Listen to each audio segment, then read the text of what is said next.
Hey guys, and welcome to this video. In this video I'm going to show you how to remove suggested accounts from Instagram search. If you find this guide useful, then consider subscribing and liking the video. So, this is really useful to go and do, as you may no longer want to go and see an account that Instagram goes and suggests when you're typing. What we can do is go and stop it from appearing. To go and do this, come down to the bottom and tap on search.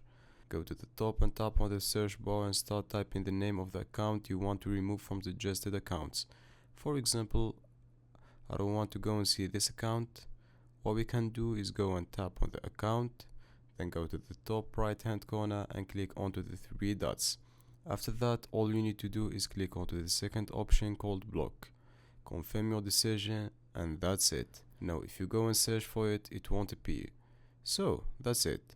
That is how to remove suggested accounts from Instagram search. I really hope you found this video useful. If you could give us a like and subscribe, we would really appreciate it. Catch you guys in the next one.